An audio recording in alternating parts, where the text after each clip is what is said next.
Lane through that old squeaky gate here at Down on the Farm Radio headquarters. Walk with us down the sidewalk through the front door, down the hallway into Granny Marble's kitchen. We'll sit at Granny Marble's kitchen table, hop single service breakfast here in just a bit. But first, let me tell you that our program is brought to you by D&D Farm and Ranch on I-10 in Seguin. That's ddtexasoutfitters.com. Neighbor, let's take a look at the National Weather Service office for San Antonio and Austin. As we look toward today's weather, it'll be sunny in the west, more clouds in the east. Our lows somewhere between 37 and 45. Our highs somewhere between 54 and 66. On Wednesday, mostly cloudy. Lows from 37 to 44. Highs from 56 to 58. A dry front comes through on Thursday. Our lows 42 to 47. Our highs, we'll call it 62 to 72. And then on Friday, we'll be single digits and sub-zero wind chills for Friday morning. Those lows somewhere between, say, 10 and 23. The highs only in the low to mid-30s. Then on Saturday, bitterly cold, another hard freeze. Lows somewhere between, say, 12 and 22 degrees. Our highs somewhere between, we'll call it 38 to 43. Neighbor, there's your ag weather through Saturday, courtesy of the good folks at D&D Farm and Ranch on I-10 in Seguin. Neighbor, let's take a look at corn, beans, and wheat, courtesy of John Tuggle, Tuggle & Company, Corpus, 361-852-5207. Rain in Argentina with more in the forecast for this week and next. Help pressure soybeans 19 cents lower, and corn followed, closing down a nickel. Corn has its own problems with low export sales and ongoing concerns about COVID problems with those darn communist Chinese and their impact on overall economic demand. On the grain demand front, the USDA did announce night before last sales of 5.1 million bushels of U.S. corn to Mexico and 4.8 million bushels of beans to an unknown destination, again, the communist Chinese. Forecast for several days of temperatures of 10 to 15 degrees below zero across the high plains, and its potential for winter kill on winter wheat without much snow cover seemed to do nothing for the wheat market as KC wheat closed down a penny. Corpus Christi's Public Elevator in Archer Daniels Midland opened for Milo trucks this week through Thursday, then closed Friday through Monday for Christmas holiday. Anderson's and Houston opened Monday, Wednesday, and Friday 7 to 2, closed Monday, January the 2nd. Anderson's expects to be closed for Milo trucks during the month of January. Cargill Houston is closed for trucks through Tuesday, January the 3rd. For help marketing your grains, it's Tuggle & Company Corp. Neighbor, let's talk about PMI, pipe, steel, and fencing. San Antonio, High, Hondo, Kerrville, Robstown, Jourdanton, and Laredo. Contact the Hondo store at 830-426-2912. That's 830-426-2912.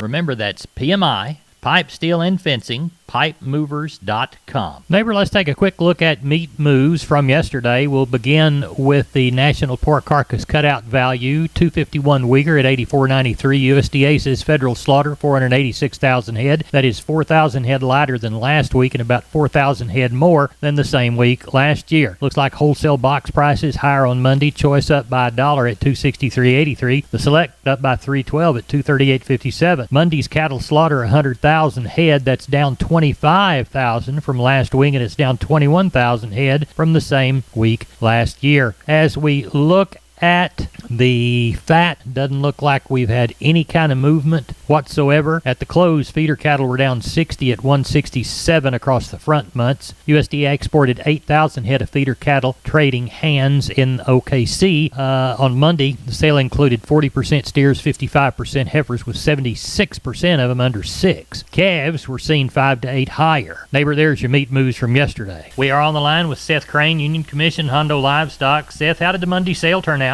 I ended up with a pretty good run, Larry. 372 head of cattle. Probably had somewhere around 55 cows. Didn't catch many more this morning. Got a little bit of rain around the area. I heard of a half inch, maybe better in some spots, less than others. Cow market, they did add money to our cows, 42 up to 58 on the lower yielding cows. Our top cow was up at 84 cents. Lots of those cows bringing in the upper 70s, up into the low 80s. Had lots of good packer cows today. 79 to 88 on the bulls. Added money on the bulls as well. If we'd have had a good one, he'd have bring up there around $1.04 or $1.05. On the pairs, handful that we had from 600 to 875, and a few little bred cows from 650 to 960. Calf and yearling market on this number one end of the cattle is just outstanding. outstanding. These cattle sold right with those good weaning cattle last week, and just bring it all. 2 to 3 weight steers $1.42 to $2.26. 2 to 3 weight heifers $1.28 to $1.62. 3 to 4 weight steers $1.48 to $2.22. 3 to 4 weight heifers $1.32 to $1.76. Your 4 to 5 weight steers $1.62 to $2.21. Your 4 to 5 weight heifers $1.52 to $1.78. 5 to 6 weight steers $1.48 to $1.98. 5 to 6 weight heifer $1.35 to $1.69. 6 to 7 weight steer $1.38 to $1.63. 6 to 7 weight heifers $1.28 to $1.58. And 7 to 8 weight steers and bulls $1.22 to $1.50. 7 to 8 weight heifer $1.10 to $1.32. Looking forward, like I said, this is the last sale of the year. Our next one will be on January the 2nd. Kind of a tough year as far as rainfall went, but sure, a bright spot here in the market here at the end on the cows and the calves alike. Hope it carries through to next year. If we can do anything for you over the holidays, feel free to reach us 830-741-8061. Get me on my cell phone 210-288-3960. And for any updates and information, visit us on Facebook or HondoLivestock.com. Everybody have a Merry Christmas and a Happy New Year. Same to y'all. Thank you, Seth. I'm Larry Marble, and I'm on the line with Tamara Sharp. Tamara, why do we need a realtor who specializes in farms, ranches, and vacant land? Well, Larry, large acreage and vacant land transactions are not the same as residential transactions. There are aspects to negotiations, restrictions, utilities, contract, marketing, title work, and more that require expert guidance, something you'll get from Homestead and Ranch Real Estate. Tamara, tell me how it's different with y'all. The agents with Homestead and Ranch Real Estate are rural home and land specialists through our continued market research, experience, and our classic approach to customer service. We keep up with prices in an ever-changing market. Tamara, tell everybody in the Down on the Farm audience how they can get a hold of you. They can call me directly at 254-744-6876, and I give you my word, I will call you back, or visit homesteadandranch.com. Tamara, thanks for being on Down on the Farm. Absolutely, Larry. Thank you. We are on the line with Riley Rhodes, Live Oak Livestock, Three Rivers. Riley, how was our Monday sale? Oh, ended the year on a good note, Larry. Ended up with right at 1,000 head, 994. Market was fully steady with last week. Was pleased with that. I thought maybe the quality wasn't quite as good as last week, but overall, thought everything was pretty much steady. Didn't have any any pairs really to speak of today. Had a handful of bred cows brought from 725 to 1150. Packer cows and bulls were fully steady with last week. 72 to 80 on your high yielding cows, 68 to 74 on your breakers, 32 to 62 on your canners. The bull market, the high yielding bulls 92 to 98, low to medium 78 to 92. The 2 to 3 weight choice steers 188 to 230, heifer mates 162 to 188, 3 to 4 weight choice steers 162 to 218, heifer mates 152 to 180, 4 to 5 weight choice steers 170 to 202, heifer mates 148 to 172, 5 to 6 weight choice steers 164 to 192, the heifer mates 146 to 162, 6 to 7 weight choice steers 148 to 168, heifer mates 140 to 156, and the 7 to 8 weight cattle, your choice steers 144 to 158, and the heifer mates 132 to 148. So ended on a good note, good strong market today, and everybody's kind of shutting down, looks like, for a couple of weeks for the holidays, and we're going to do the same. Well, tell everybody how to get a hold of you for that next sale when you come back. You bet. It'll be on Monday, January the 9th is when we'll come back. You can call me anytime, though, during the holidays on my cell phone, 361-813-6650. The ladies will be in the office most of the days.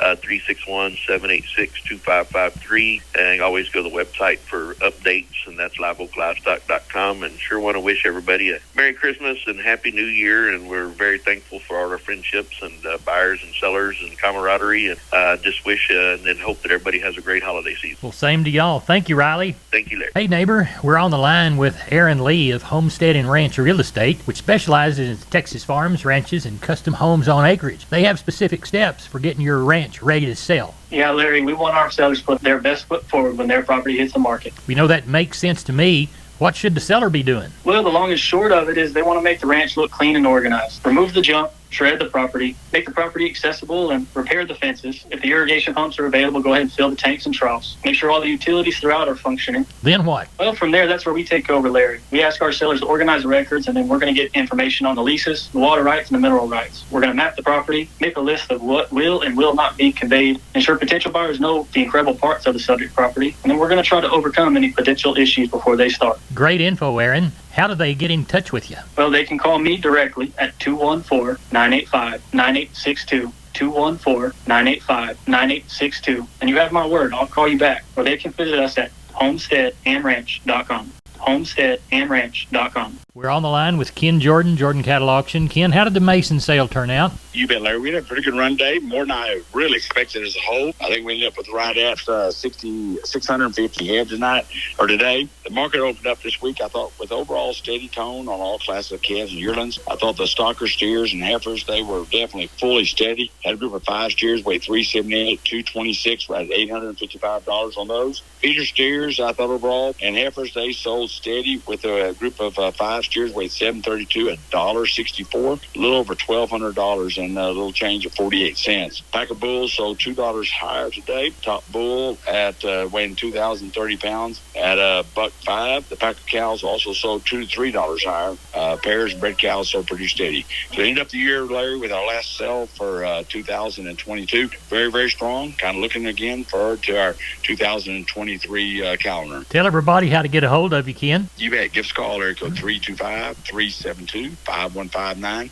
Also, for all our updated information, go to jordancattle.com for our holiday schedule and our upcoming special sales and regular sales, Larry. We appreciate it, and we'll talk with you after the holiday. You bet. Thank you, sir. I'm Larry Marble. I'm on the line with George Wyckoll from Wholesale Steel. See him on Facebook at William Steel or on the web at www.wholesalesteelsa.com. George, talk to us about the types of panels you offer. We have sheep and goat panels for your show sheep or goats and stuff you just want to keep in a pen. We have pig panels that are the exact same thing. We have panels that you can use to corral your dogs and make kennels out of. And of course, we have our heavy duty livestock panels for making your pens, chutes, alleys. Along that, we also have a standard duty panel. It's a little lighter weight, but they're just the same exact thing, same size. And George, you can help clients design your panels into a livestock working facility, correct? If you got a pen design in mind that you like or a sketch or something you want, bring it in. I'll be more than glad to sit down and design something to fit your needs, what you're looking for. I have some that are already pre-made. In case you see something that you like, it's already pre-done, we got it. Tell us about your website and give us your phone number. The website is wholesalesteelsa.com. There's some pictures of our panels and stuff that are on there. You can take a look at them, see what you like. And if you just wanted to give us a call, our phone number is 210-624-2000. 210-624-2000. And the address to the business? It is 18840 State Highway 16 in South San Antonio near Somerset. On the right-hand side of the road as you travel north, correct? Correct. Right-hand side, there'll be a big sign that says Wholesale Steel. We've been with George Wyckoll from Wholesale Steel San Antonio. George, thanks for being on Down on the Farm. All right, sir. Have a great day. Neighbor, now it's time for Focus on Ag with my friend Tom Nicoletti. Tom, what's our topic? Mysterious disease continues impacting horses. I'm Tom Nicoletti with Focus on Agriculture on the Texas Farm Bureau Radio Network. My guest again today is Waco veterinarian Dr. Bob Judd, and he has an update on a story we reported last week about a disease impacting horses in Louisiana and possibly other states. Dr. Judd, what is that update? Last week we talked about there were at least 13 horses in Louisiana that had died from this undiagnosed disease. As of December the 19th, there have been over 100 horses affected and 45 horses are reported to have died. Now we do know a little more. It is believed to be botulism, although that is not confirmed at this point. However, there is a feed company in Colorado, Manzanola Feeds, and they are recalling certain lots of the Top of the Rockies brand alfalfa cubes, as they believe the cubes may be contaminated with botulism. Now, this product has been sold in several states, including Louisiana, Arkansas, Colorado, Illinois, Kansas, Missouri, New Mexico, Oklahoma, and Texas. And there are certain lot numbers that are being recalled. You would need to check with Manzanola Feeds about which lot numbers are involved. So if you're feeding any of the Top of the Rockies brand alfalfa cubes, stop feeding them and check with Manzanola Feeds in Colorado, the manufacturer of the feed. At this point, we still do not have a diagnosis. And again, it is believed to be botulism, but we don't have the definitive test back yet. It is important to know that we should stop feeding this feed. If you do have this feed, be careful handling the feed yourself. Avoid handling the cubes and use disposable gloves, a face mask, and disinfect any feed containers with 1 to 10 household bleach for 20 minutes. That is Waco veterinarian Dr. Bob Judd. I'm Tom Nicoletti with the Texas Farm Bureau Radio Network. When we moved to Texas, we were like fish out of water. We didn't know anyone in our neighborhood until our Texas Farm Bureau insurance agent came to the house. She was so helpful and reassuring, a friendly face with that Texan hospitality I'd heard about. When we purchased a Texas Farm Bureau insurance policy, we knew we were making the right choice. We knew our family would be protected. Visit Texas Farm Bureau Insurance today at tfbinsurance.com to find an insurance agent who's a true neighbor. Coverage and discounts are subject to qualifications and policy terms and may vary by situation. Neighbor, let's take a short look at the grains. Corpus Milo 13.17, yellow corn to Corpus 8.47 1/4, Houston wheat 9.73 1/2, Houston beans 14.35 3/4, Texas cotton 4,761 bale at 82.25. I'm Larry Marble, you're my neighbor. Neighbor, good day.